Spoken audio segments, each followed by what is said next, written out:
আপনারা যেখান থেকে দেশ রূপান্তরের সঙ্গে যুক্ত রয়েছেন সবাইকে স্বাগত। এবার কেয়ার হাসপাতালের সামনের থেকে সরাসরি আমরা আপনাদেরকে দেখানোর চেষ্টা করছি।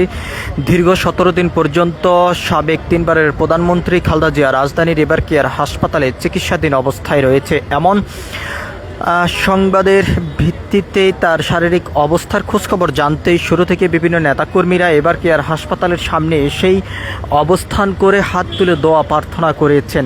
গত 3 দিন পর্যন্ত এবার কেয়ার হাসপাতালের সামনে এক কথা বলা যায় জনশূন্য অবস্থায় পরিস্থিতি রয়েছে বলে এক কথা বলা যায়। এদিকে প্রশাসনের পাশাপাশি গণমাধ্যম কর্মীরা উপস্থিত রয়েছেন, তবে দলের কোনো নেতাকর্মীদের উপস্থিতি একেবারে চোখে পড়ছে না। আমরা আপনাদেরকে জানিয়ে রাখতে চাই, আজ সকাল 8টার সময় হযরত শাহজালাল আন্তর্জাতিক বিমানবন্দরেই কাতারের প্রধানমন্ত্রীর সহযোগিতায় জার্মানি বিশেষ এয়ার অ্যাম্বুলেন্স অবতরণ করার কথা ছিল, তবে সেটি আসেনি এবং দলের পক্ষ থেকে মেডিকেল টিম বোর্ডের পক্ষ থেকে যেমনটি জানানো হয়েছে, খালেদা জিয়ার শারীরিক অবস্থা কিছুটা উন্নত হয়েছে, তার চিকিৎসা দেশেই হবে। মেডিকেল টিমের পরামর্শ অনুযায়ী পরবর্তীতে সিদ্ধান্ত নেওয়া হবে তাকে উন্নত চিকিৎসা দেওয়ার জন্য কবে কখন লন্ডনে নেওয়া হবে এমন বিষয় আমরা জানতে পেরেছি। আমরা আপনাদেরকে একটু দেখানোর চেষ্টা করছি।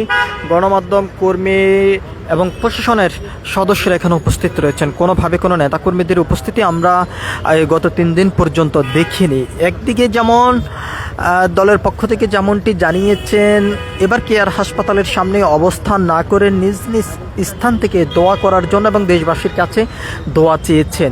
অন্যদিকে আমরা যদি আপনাদেরকে একটু জানিয়ে রাখতে চাই, খালেদা জিয়ার ব্যক্তিগত চিকিৎসক ডক্টর জাহিদ হোসেন যেমনটি জানিয়েছেন, তার শারীরিক অবস্থার বিষয় নিয়ে তিনি কথা বলবেন এবং দেশি বিদেশি বিশেষজ্ঞ চিকিৎসকদের তত্ত্বাবধানে খালেদা জিয়ার চিকিৎসা চলছে এবং তিনি চিকিৎসা গ্রহণ করতে পারছেন। বর্তমানে কিছুটা তার শারীরিক অবস্থা উন্নত হয়েছে বলে জানিয়েছেন। এদিকে তার চিকিৎসার তদারকি করছেন তারেক রহমান এবং তার স্ত্রী ডক্টর জুবাইদা রহমান। এর পাশাপাশি দলের এবং জিয়া পরিবারের পক্ষ থেকে দেশবাসীর কাছে দোয়া চেয়েছেন, যেই কোনো সময় তাকে উন্নত চিকিৎসা দেওয়ার জন্য দেশের বাইরে নেওয়ার সব ধরনের প্রস্তুতি গ্রহণ করে রেখেছেন এমনটি জানিয়েছেন।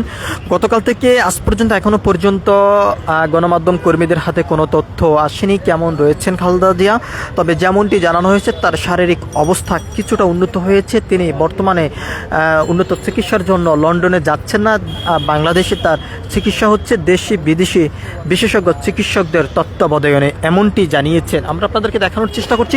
অন্তর্বর্তীকালীন সরকার রাষ্ট্রের সর্বোচ্চ গুরুত্বপূর্ণ ব্যক্তি ঘোষণা করেছেন খালেদা জিয়াকে, তারপরেই নিরাপত্তা জোরদার বাড়ানো হয়েছে। তারপর থেকেই এবার কেয়ার হাসপাতালের সামনের যে মূল ফটক রয়েছে, ফটকের সামনে ব্যারিকেড দিয়ে আইনশৃঙ্খলা রক্ষাকারী বাহিনীর সদস্যরা অবস্থান করেছেন। একদিকে আইনশৃঙ্খলা রক্ষাকারী বাহিনীর সদস্যরা অবস্থান করে আছেন, অন্যদিকেই গণমাধ্যম কর্মীরাও সংবাদ সংগ্রহের জন্য অবস্থান করে আছেন। গত 3 দিন পর্যন্ত আমাদের চোখে এরকম কোনো দৃশ্য পড়েনি। বিভিন্ন স্থান থেকে নেতাকর্মীরা এসে এবার কেয়ার হাসপাতালের সামনে ভিড় করেন রয়েছেন, এমন কোনো দৃশ্য আমাদের চোখে পড়েনি। আমরা আপনাদেরকে একটু দেখানোর চেষ্টা করছি সরাসরি এবার কেয়ার হাসপাতালের সামনের থেকে।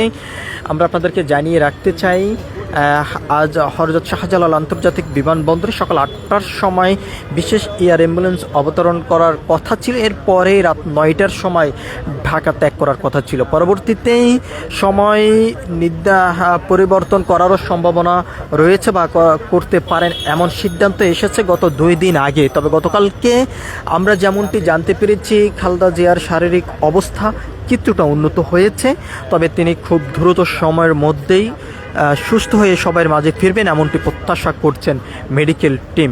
আমরা আপনাদেরকে একটু দেখানোর চেষ্টা করছি। তবে যেমনটি জানানো হয়েছে, সর্বশেষ আমাদের হাতে যে তথ্য রয়েছে, বর্তমানে উন্নত চিকিৎসার জন্য খালেদা জিয়া দেশের বাহিরে লন্ডনে যাচ্ছেন না, তার চিকিৎসা বাংলাদেশে হবে বলে এমনটি আমরা জানতে পেরেছি।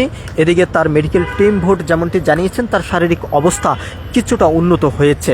সব কিছু মিলিয়ে এই ছিল এখনকার মতন আমার কাছে এবার কেয়ার হাসপাতালের সামনের থেকে সর্বশেষ তথ্য।